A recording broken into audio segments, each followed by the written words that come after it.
Na visão da aristocracia inglesa do século XIX, nenhum trabalho poderia ser executado por um aristocrata, exceto a direção da marinha, dos navios da marinha inglesa, as profissões liberais, como direito, medicina, ou então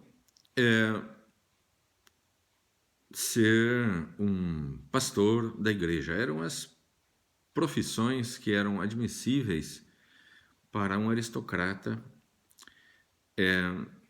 do século XIX. Como Darwin, o pai de Darwin, Robert, tentou fazer de Darwin um médico, mas ele não conseguiu, o pai do Darwin, então, ficou com poucas opções, né? Já que ele não seria esse profissional liberal. Ele poderia ser ou parte da marinha inglesa ou então parte da igreja anglicana. Então Darwin foi colocado em Cambridge para ter uma formação para clérigo. E ele completou, mal, mas completou essa formação em Cambridge e retornou à sua casa já disposto a trabalhar no interior como um clérigo da igreja anglicana. No entanto, ele recebeu de um amigo seu, desses amigos mais velhos, professores que ele tinha, uma carta dizendo que um navio estava para sair da Inglaterra para viajar durante 3 anos ao redor do mundo e que o capitão estava disposto a aceitar uma pessoa no navio e que essa pessoa poderia ser Darwin. Darwin se interessou, mas o pai de Darwin não concordou, porque ele achou que o Darwin já tinha perdido muito tempo da sua vida e que deveria assumir uma profissão. Mas, por influência de um tio do Charles, o pai, Robert, acabou autorizando essa viagem. Essa viagem foi paga pelo pai de Darwin e ele se apresentou ao capitão Fitzroy, que era a pessoa que deveria admiti-lo. Essa pessoa fez uma entrevista com ele, mas quase reprovou o Darwin por seus aspectos fisionômicos. Ele não foi considerado muito inglês no seu aspecto físico, mas o capitão acabou por aceitá-lo. Se diz muito erradamente que ele embarcou como naturalista de bordo, mas isso não é verdade, porque esse cargo não existia, né? Só eram embarcadas nas viagens pessoas que fossem resolver problemas práticos com relação a plantas ao redor das colônias inglesas no mundo, ou problemas geológicos. As pessoas embarcavam para resolver problemas específicos. Um naturalista de bordo, isso não existiu.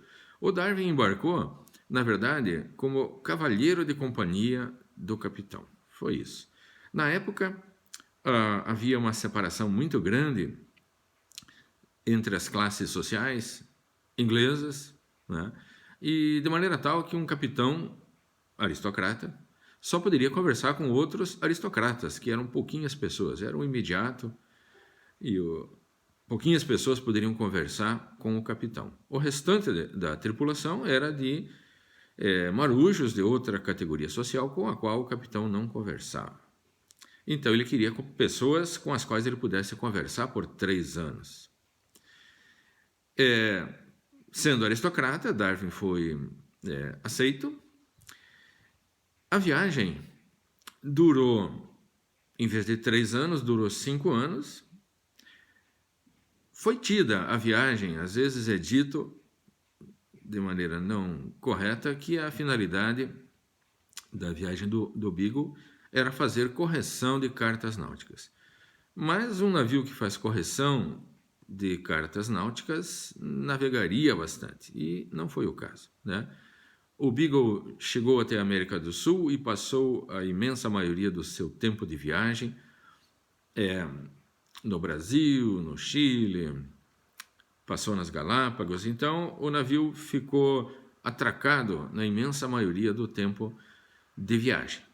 A finalidade da viagem do Beagle, que era o nome do navio no qual Darwin viajou, a finalidade dessa viagem do Beagle, na verdade, foi descobrir possibilidades comerciais para os ingleses explorarem comercialmente as outras várias partes do mundo, incluindo suas colônias e, nesse caso, incluindo aqui também o Brasil. Por isso, tanto tempo foi gasto, o navio parado, atracado aqui na América do Sul. A viagem ao redor do mundo em si foi relativamente rápida, né? Mas o tempo atracado serviu para estabelecimento de relações comerciais, conhecimento por parte do Fitzroy das possibilidades de exploração econômica dos vários recursos do país. Provavelmente era essa a verdadeira missão do Beagle. E o Darwin estava viajando como cavalheiro de companhia, então ele aproveitou os momentos de viagem para fazer aquilo que era do seu interesse, aquilo para o qual ele já tinha tido uma boa formação informal. Então, para ser uma pessoa tão jovem, ele tinha bastante capacidade de fazer uma análise de um mundo biologicamente completamente diferente da Inglaterra. Mas, como ele tinha tido uma formação bastante boa, ele foi capaz de fazer muitas análises, descobriu fósseis aqui na América do Sul e, à medida que a viagem corria, ele ia despachando para a Inglaterra, para pessoas de seus contatos, material que ele ia coletando na América do Sul. Na viagem toda, mas bastante, principalmente aqui na América do Sul. Esse material, então, era levado pelos navios que estavam saindo do Brasil para a Inglaterra e eram destinados a amigos seus que recebiam seletivamente material botânico, uns, material geológico, outros, fósseis, outros, e assim por diante. Então, ele coletou bastante coisa, sabia coletar, soube valorizar cada uma das coisas e forneceu esse material. Uma parte ele remeteu para ele mesmo, e uma parte ele remeteu para esses seus amigos entendidos em diversas áreas.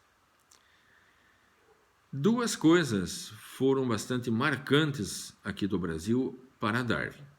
Uma delas motivo de orgulho nosso e outro motivo de vergonha nossa, né? O que o fascinou foi a floresta atlântica, de uma exuberância incomparável com qualquer ambiente inglês, né? Era de uma diversidade biológica que espantou ao Darwin, como espantou também a muita gente, né? Uma das maiores diversidades biológicas do mundo. Essa floresta atlântica foi o bioma conhecido por Darwin e bastante explorado. Enquanto o navio ficava atracado, Darwin excursionava pelo interior do Brasil. Os brasileiros são bastante hospitaleiros e Darwin pôde viajar de fazenda em fazenda e descobrir coisas, conhecer coisas desse ambiente floresta atlântica.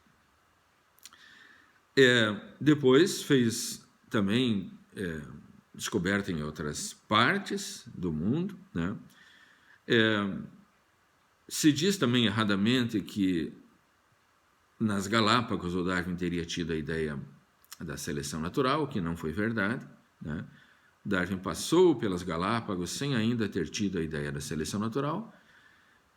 Ele acabou por completar a viagem ao redor do mundo, que durou 5 anos, e ao terminar a viagem ele ainda não tinha tido a ideia da seleção natural. Posteriormente, pensando nas coisas que ele tinha visto, Darwin fez muitos contatos com biólogos ao redor do mundo. Na época não havia o curso de biologia, mas com biólogos práticos ao redor do mundo, principalmente pessoas entendidas dos ambientes que era o principal interesse de Darwin. Um deles aqui no Brasil foi Fritz Miller, que manteve posteriormente à viagem um contato por correspondência bastante intenso. Darwin, uma das manias de Darwin, que acabaram influenciando bastante, foi a mania de manter contato por correspondência com os seus conhecidos ao redor do mundo.